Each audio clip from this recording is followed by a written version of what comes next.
지난 세기 말의 어느 금요일 밤, 동료들과 맥주를 몇 잔 마셨다.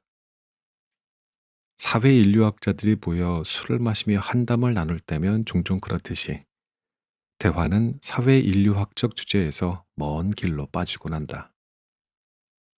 중앙아프리카의 희생제의부터 아마존의 우주론, 일본의 이혼율과 맨하튼의 삶의 만족도까지, 갑자기 동료 한 명이 어떤 통찰을 얻은 듯이 이렇게 중얼거렸다.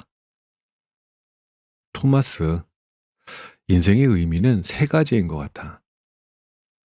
신을 믿는 것, 자식을 갖는 것, 그리고, 세 번째는 생각이 안 나는군. 자식이 없는 불가지론자의 말이라면 액면 그대로 받아들여야 할 건 아니었다. 그럼에도 그는 분명히 뭔가 중요한 것을 이해한 것처럼 보였다. 그가 말하려 했던 세 번째는 무엇이었을까? 세 번째 의미에 대해 말하기 전 우선 염세적인 철학자들의 이야기를 해야겠다. 그들은 삶이 무의미하다고 여겼다. 철학자 베테르 베셀 샤페는 1941년 출간된 비극에 대하여에서 그 이유를 설명한 바 있다. 그에 따르면 인간은 지나치게 많은 것을 가졌다. 동물과 마찬가지로 음식, 수면, 생식 등에 대한 욕구뿐 아니라 온전한 삶의 의미를 찾는 욕구도 있다. 그 두 가지 욕구를 모두 충족시키는 것은 환상 속에서 존재하는 것임을 인식하는 순간, 불쌍한 인간은 삶이 무의미하다는 것을 깨닫는다. 사페의 책은 더 널리 알려졌어야 했는데 아쉽다. 40년 후 사페는 동료 철학자 헤르멘 퇴네센과 함께 나는 진실을 선택한다 라는 제목의 짧은 대담집을 출간했다. 퇴네센은 사페보다 더 염세적이다. 의문을 던지는 행위 자체가 삶의 의미를 품고 있기 때문에 삶은 무의미한 것조차 아니라는 것이다. 생태 철학자 아르네 네스는 이 대담집에 대한 논평을 내면서 삶의 의미는 형이상학적인 수준에서 찾을 수 없는 것이라고 했다. 인간의 삶에서 중요한 의미를 찾는 것은 실수라며 인간의 삶이 수수께끼 같고 신비롭기 때문이라고 말한다. 네스에 따르면 인생의 많은 의미는 거창하지 않다. 10월 말 지면을 덮는 단풍의 아름다움, 커피 향기, 친구의 미소와 같은 작은 것에 의미가 있다면서 삶의 의미라는 주제는 언제나 존재했다. 인간은 언제나 존재의 본질과 방향성을 찾으려 했다. 삶의 의미에 대해 묻는 것이야말로 인간을 인간답게 만든다. AI에게 체스에서 이기는 법이나 부탄의 경제 혹은 리스본의 관광 명소에 대해 묻는 것은 쉬운 일이다. 심지어 어떤 AI는 법학과 의학 학부 시험에서 뛰어난 성적을 받기도 한다. 그러나 AI는 인생의 의미를 성찰할 수 없다. AI에게는 삶이 없기 때문이다. AI는 육체도 없고 어린 시절의 기억도 없으며 이웃에 대한 책임감도 없고 죽음을 피할 수 없다는 인식도 없다. 인간과 다른 동물 사이에도 비슷한 경계를 그을 수 있다. 아무리 지능이 높은 침팬지, 돼지라 해도 동료들과 함께 앉아 광활한 하늘 아래에서 겸손한 태도로 꿈에 잠긴 듯 우리 아버지는 평생 가난했지만 평생 정직하셨어 라고 읊조리지 않는다. 인간은 이렇게 가치를 담은 문장을 말하곤 한다. 그리고 이러한 문장은 우리에게 중요한 의미를 지닌다. 이 주제에 내가 큰 관심을 갖는 데에는 개인적인 이유가 있다. 나는 40여 년 전에 사회 인류학과 사랑에 빠졌고 아직까지도 그 사랑에서 헤어나오지 못하고 있다. 사회 인류학자라는 직업을 갖게 되면서 나는 다른 문화권의 사람들과 긴 대화를 많이 나누었다. 인간은 삶의 의미에 대해 생각할 기회가 주어지면 열의를 가지고 임한다. 하지만 삶의 의미에 대해 내놓는 답은 각자 다르다. 어떤 이들은 신앙심 혹은 자선 활동에서 인생의 의미를 찾는다. 어떤 이들은 좋은 부모가 되는 것을 최대의 목표로 삼고, 어떤 이들은 자신이 가진 것을 즐기고 거기에 감사하는 것에서 삶의 의미를 찾는다. 이 중 어떤 답이 틀렸고, 혹은 맞고, 혹은 이 답들이 서로 모순이 된다는 생각은 해본 적이 없다.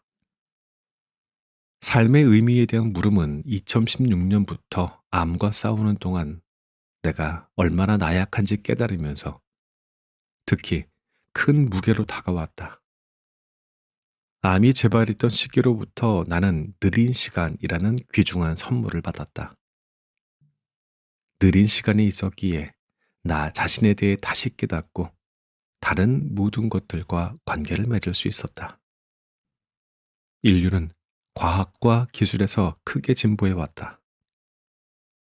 그러나 삶의 의미는 과학과 기술을 동원해 답을 찾는 것이 불가능하다. 우리는 궁극적인 해답에 결코 가까워지지 못할 것이다. 지속적으로 발전하는 세상에서 교육받은 사람들에게 참으로 낯선 생각일 것이다. 어떤 의미에서 우리는 아직 동굴 입구, 소크라테스의 아고라, 붓다 발밑에 있는 보리수 아래에 있다. 누구도 자연을 소유할 수 없다는 아프리카 원주민의 메시지나 교만이 재앙을 부른다는 서아프리카 설화의 가르침은 서양 철학에 기반을 둔 삶의 의미만큼 귀중한 가치가 있다. 사람들의 신념은 변화한다. 하지만 사람들의 마음은 시간이 지나도 전혀 변하지 않는다. 1927년 노벨상 수상자 시그리트 운세트의 말이 옳았는지도 모르겠다.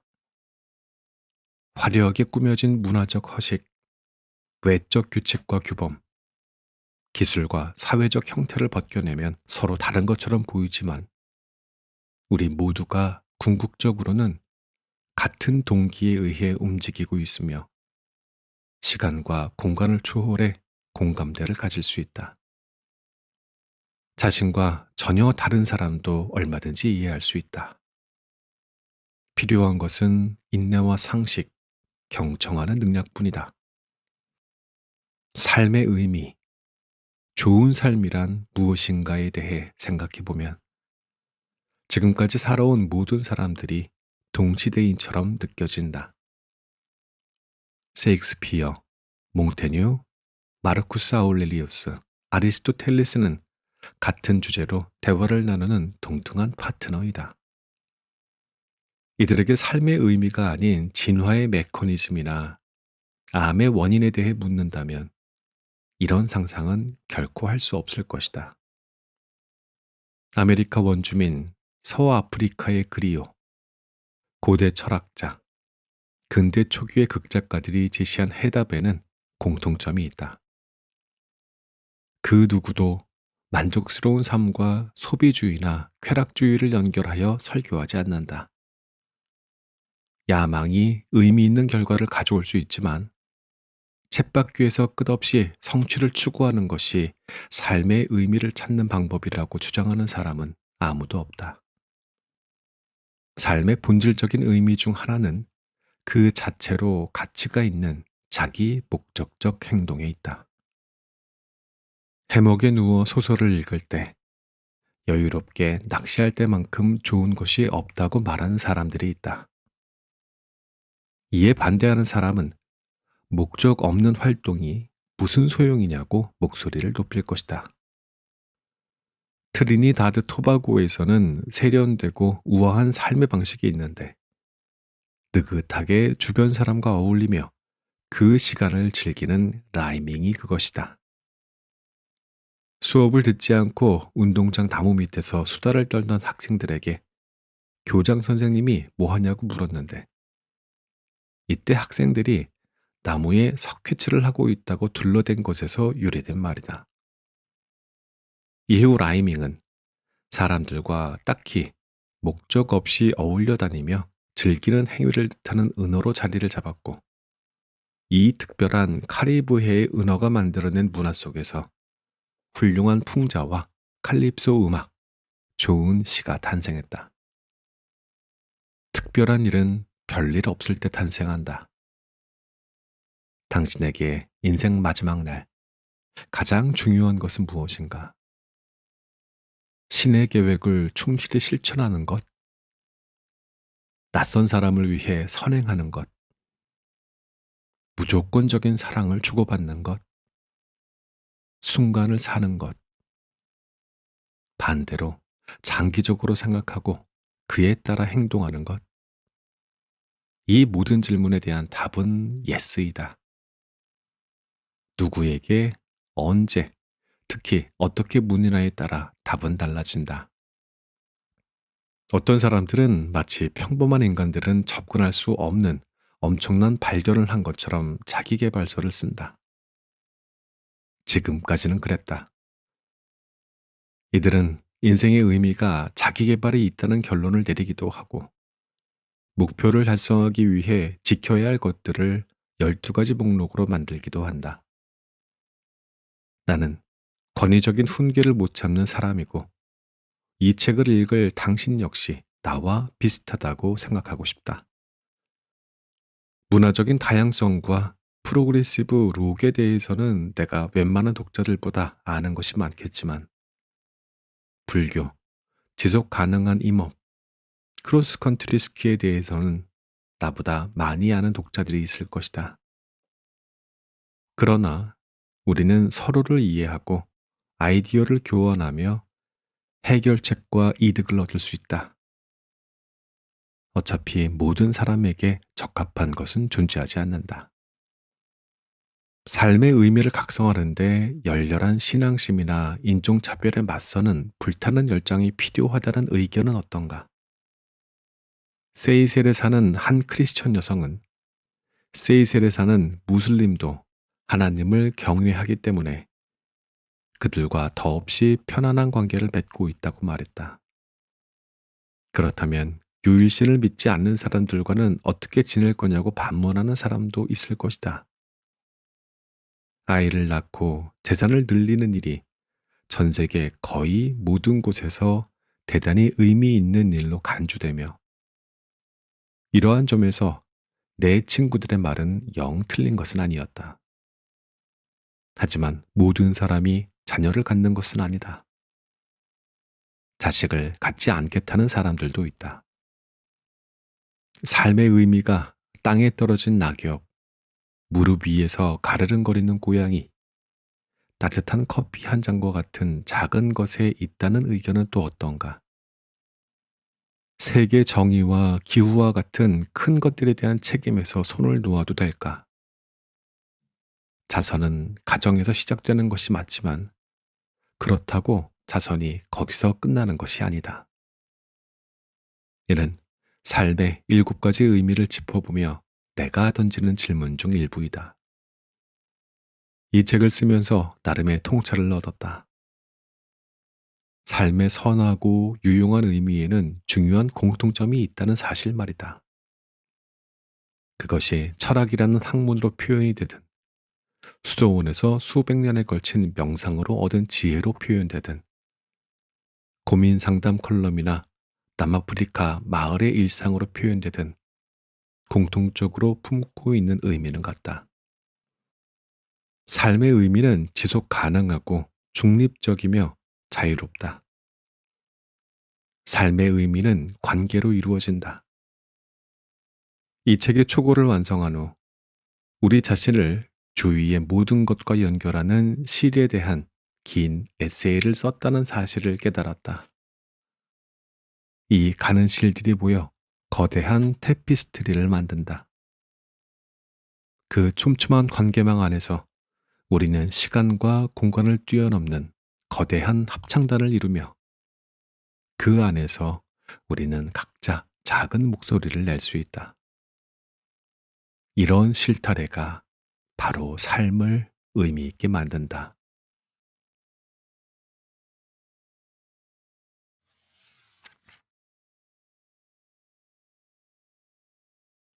첫 번째 의미, 관계. 첫 번째 의미는 관계입니다. 인간은 결코 섬이 아니며 관계 속에서만 온전한 존재가 될 수 있다는 거죠. 우리는 관계로 인해 힘들어하지만 결국 관계로 인해 위로받고 살아갈 힘을 얻죠. 책의 핵심 문장입니다. 온전한 인간으로 성장하려면 권리와 의무가 가득 찬 친밀한 관계가 필요하다. 저자는 흥미로운 지적을 했습니다. 플라톤에서 니체에 이르기까지 역사상 유명한 철학자 대부분이 미혼 남성이었다는 사실입니다.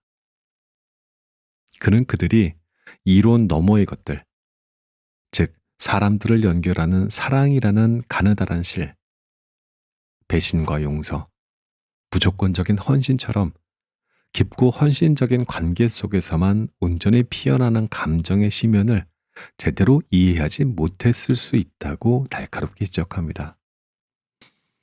다른 사람을 위해 자기를 버릴 필요가 없는 사람은 용서와 겸손, 감사의 능력을 갖춘 온전한 사람이 될 수 없다는 거죠. 결국 인간관계에서 얻는 가장 큰 만족감은 이집트의 피라미드나 최신 인공지능 같은 위대한 업적이 아니라 무조건적인 사랑을 주고받을 수 있는 인간의 능력에 있다고 힘주어 말합니다. 그래서 우리는 가장 가까운 타인에게 버림을 받을 때 가장 취약해진다. 삶을 지탱하던 가장 굵은 실이 끊어지는 순간 삶이 무의미해지는 무서운 순간을 맞이하게 된다는 얘기입니다. 저자는 인류학자답게 관계라는 개념이 문화마다 얼마나 다르게 짜여지는지도 보여줍니다. 예를 들어 지중해 시칠리아에서는 아버지와 아들의 유대가 사회의 기본이 되지만 그가 사는 노르웨이에서는 남편과 아내의 유대가 가장 강한 것으로 여겨지거든요. 이처럼 관계의 형태는 달라도 그 본질은 같습니다. 영화 가려진 시간을 보면 세상 모든 것이 멈춘 시간 속에 갇힌 주인공이 나옵니다. 먹을 것은 풍부하고 원하는 건 무엇이든 가질 수 있지만 그에게는 아무런 의미가 없습니다. 예쁜 옷을 입어도 보여줄 사람이 없고 맛있는 음식을 먹어도 나눌 사람이 없기 때문이죠. 결국 사람을 살아가게 하는 가장 큰 힘은 사람입니다. 누군가를 사랑하고 사랑받고 누군가에게 꼭 필요한 존재라는 느낌. 그것이 우리를 살아가게 하는 가장 큰 동력이 아닐까요? 저자는 이처럼 관계를 통해 희생하고 양보하며 비로소 온전한 인간이 될 수 있다고 말합니다. 이것이 삶의 첫 번째 의미였습니다.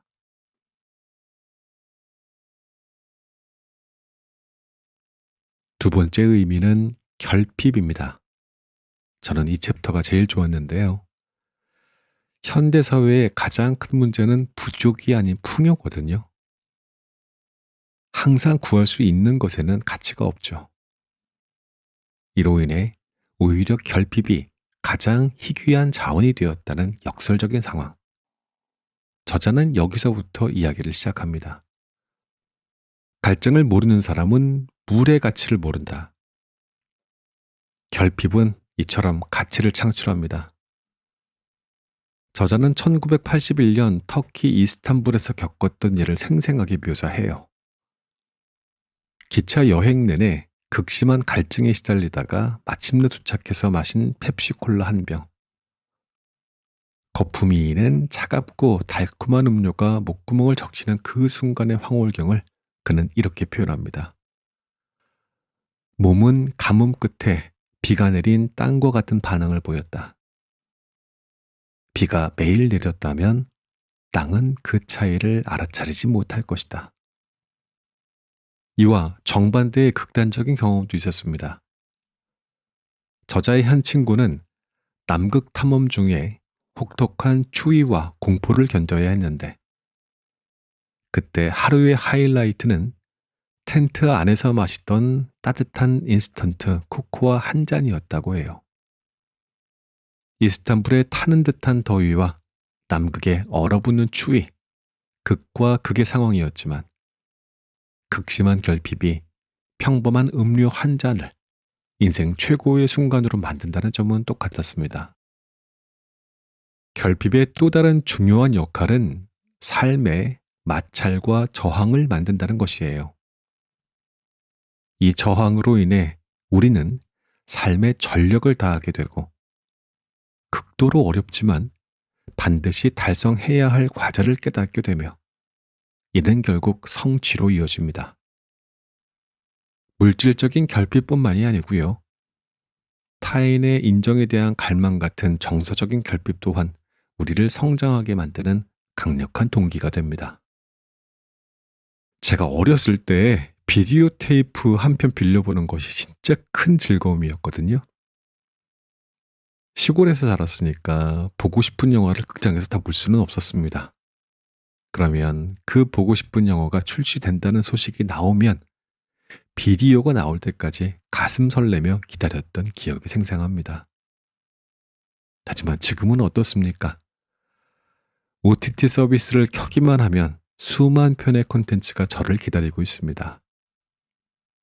즉각적인 만족은 가능해졌지만 그 기다림의 짜릿함과 그것을 마침내 누릴 때의 깊은 만족감은 느끼기 어려워졌습니다. 원하는 것을 더 많이 갖게 될수록 체감하는 기쁨은 줄어든다는 것이 참 아이러니합니다. 그래서 결핍은 우리 삶의 윤활유이자 가치를 깨닫게 하는 스승입니다. 이렇듯 때로는 고통스러운 결핍이 우리를 살게 한다면 우리를 미래로 이끄는 꿈은 어떤 의미를 지닐까요?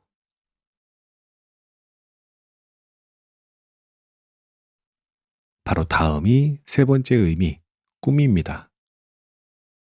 저자의 꿈에 대한 탐구는 다소 구불구불하게 느껴질 수 있습니다. 그가 우리가 밤에 꾸는 꿈과 아침에 우리를 깨우는 희망을 하나의 실로 엮어냈거든요. 이 책에서. 그 실타래를 함께 풀어가 보겠습니다. 꿈속 세상에서는 모두가 평등하다. 아무도 우리의 꿈을 빼앗을 수 없다. 꿈의 가능성은 삶을 견디게 해준다. 꿈과 희망은 우리의 시야를 확장시킵니다. 다른 삶이 가능하다라는 가능성의 문을 열어주고요. 결국 가능성을 만들어내는 낙관주의에 불을 붙이죠. 저자는 미하엘 엔데의 소설 끝없는 이야기를 인용합니다. 이야기의 세계 판타스티카는 인간 세상의 상상력이 사라지면 함께 사라져버립니다. 이처럼 꿈과 상상력이 사라진 인간 세상은 의미를 잃고 무의 상태로 변해 버릴 것이라는 강력한 메시지를 전합니다. 저자의 이야기처럼 저에게도 사고로 몸이 조금 불편하게 된 친구가 있습니다.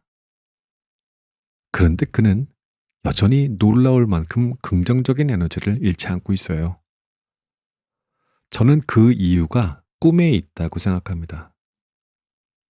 비록 그는 지금은 휠체어에 묶여 있지만 꿈을 통해서 그는 여전히 아내와 산책을 하고 아들과 같이 달리고 축구하는 세상을 살고 있다는 것을 여러 번 대화를 통해 알게 됐거든요. 꿈은 현실의 제약을 넘어 우리에게 또 다른 삶을 가능하게 하는 놀라운 힘을 가지고 있다고 믿습니다. 꿈은 우리에게 불가능에 도전하게 하고 새로운 관계의 실을 묶을 수 있다는 희망을 줍니다. 자, 이렇게 미래를 향한 꿈을 꾸기 위해서는 때로는 잠시 멈춰서는 느린 시간이 필요합니다.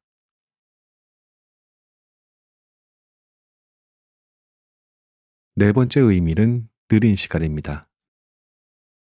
현대사회는 속도에 중독되어 있습니다. 모든 것이 즉각적이고 효율을 강조하죠. 저자는 이럴 때일수록 의식적으로 느림을 실천해야 한다고 강조합니다. 느림은 규칙적으로 사용하지 않으면 시들어버리는 삶의 근육이다. 우리는 나무로부터 느림의 지혜를 배워야 합니다. 참나무는 자라는데 200년, 사는데 200년, 죽는데 200년이 걸린다고 해요. 오랜 시간 나무와 친밀하게 지내면 인내심을 배울 수 있습니다. 느긋한 산책은 느림을 실천하는 가장 좋은 방법 중 하나이고요. 찰스 다윈, 찰스 디킨스, 스티브 잡스 등 수많은 위인들은 걷기를 통해 영감을 얻었습니다. 느린 시간은 단순히 속도를 늦추는 것 이상의 의미를 가집니다. 저자는 이렇게 말해요. 기억은 우리의 시를 뒤로 향하게 하고 상상력은 앞으로 향하게 한다. 미래와 과거가 연결된 경첩이 부서지면 남는 것은 미친 듯이 흘러가는 현재의 시간뿐이다. 느린 시간은 과거의 기억과 미래의 상상력을 연결하여 현재를 더욱 풍요롭게 만드는 중요한 역할을 한다는 것이죠. 느림은 우리의 삶이 질식하지 않게 하는 필수 요소입니다. 그리고 이렇게 시간을 천천히 음미할 때 비로소 우리는 삶의 가장 빛나는 순간을 포착하게 됩니다.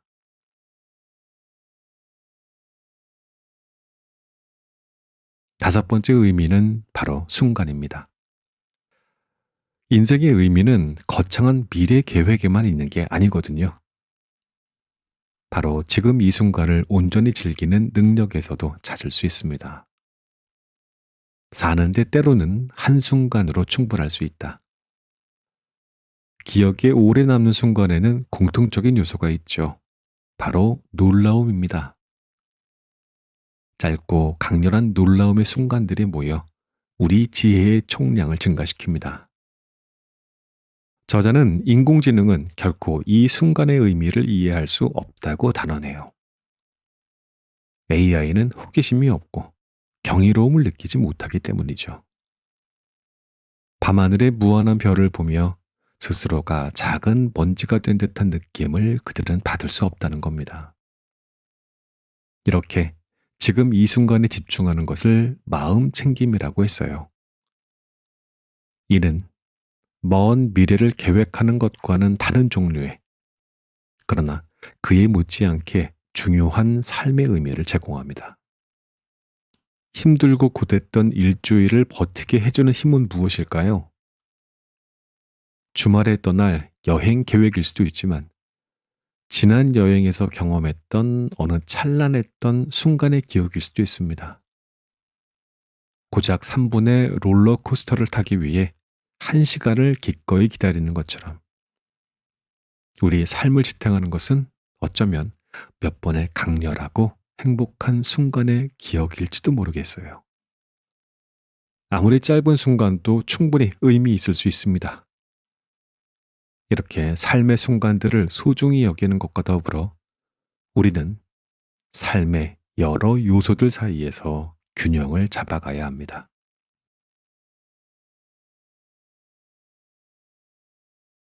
바로 여섯 번째 의미가 균형입니다. 삶의 거의 모든 부분에서 균형이 필요해요. 어느 한쪽에 치우치지 않는 중도의 지혜가 바로 여섯 번째 의미의 핵심이라고 보여집니다. 개인과 집단, 외면과 내면, 진실과 거짓, 큰 것과 작은 것.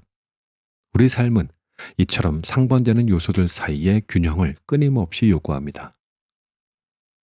판단과 결정의 근거가 될 경험과 생각이 많을수록 균형을 이루기가 쉬워진다. 특히 정보가 넘쳐나는 이 시대에는 불필요한 중요하지 않은 것들을 무시할 수 있는 능력이 균형을 찾는데 매우 중요하다고 저자는 강조합니다. 다시요. 불필요하고 중요하지 않은 것을 무시할 수 있는 능력. 이게 균형이란 거예요. 모든 정보에 반응하다 보면 결국 길을 잃게 되기 때문이죠. 그는 균형을 이렇게 비유합니다. 나는 균형의 기술을 통해 세상이라는 바다에서 내 페이스대로 헤엄칠 수 있다. 저자는 균형의 아름다움을 아주 철학적인 예시로 보여줍니다. 곰돌이 푸 작가 A.A. 밀른의 아들은 원자처럼 아주 작은 것과 태양계처럼 아주 큰 것 사이에 기묘한 유사성에 대해 이야기한 적이 있습니다. 이처럼 전혀 다른 스케일의 것들이 서로를 비추며 조화를 이룰 때 우리는 균형의 경이로움을 발견한다는 거예요. 수험생이 시험이 끝난 후 친구들을 만나야 하듯 한쪽 극단으로 치우쳤다면 반드시 다시 중심으로 돌아오려는 노력이 필요합니다. 그렇지 않으면 우리의 삶은 쉽게 무너져 내릴 수 있어요. 균형은 복잡한 세상에 잡아먹히지 않고 나 자신을 지켜주는 기술입니다. 하지만 저자는 평생에 걸쳐 맺고 지켜온 이 모든 실들을 결국 우리 손으로 끊어내야 하는 순간이 온다고 말합니다.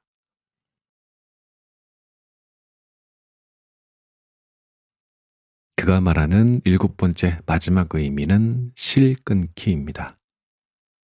이건 바로 삶의 가장 필연적인 과정, 죽음에 관한 이야기예요.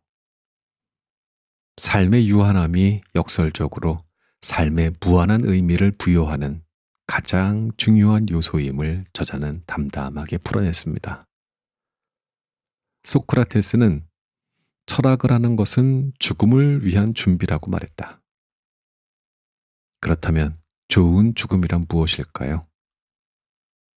저자는 잘못을 보상하고 해야 할 일을 다하고 최선을 다하고 목표를 어느 정도 달성한 후에 맞이하는 죽음이라고 말합니다. 결국 좋은 죽음은 좋은 삶에 의해 결정된다는 겁니다. 죽음은 모든 것을 끝내는 것처럼 보이지만 장래 의식 등을 통해서 남은 사람들과 연결되며 새로운 의미를 만들어냅니다. 결국 인생의 의미를 찾는 여정은 내려놓는 법을 배우는 것과 깊이 연결되어 있다는 것이 이 책의 핵심적인 통찰 중의 하나입니다. 때가 되면 내려놓을 줄 알아야 하고 작별을 고할 줄 알아야 한다는 것이죠. 삶이 유한하기에 우리는 무한한 의미를 추구하려고 해요. 만약 끝나지 않는 영원한 삶이 주어진다면 과연 우리는 지금처럼 치열하게 사랑하고 예술을 창조하고 더 나은 사람이 되려고 노력할까요? 아마 아닐 것 같습니다. 죽음이 있기에 우리의 모든 순간은 단 한 번뿐인 소중한 것이 되고 우리는 그 안에서 의미를 찾으려 분투하는 것이겠죠. 이처럼 죽음은 끝이 아니라 삶이라는 커다란 원을 완성하는 마지막 과정이었습니다.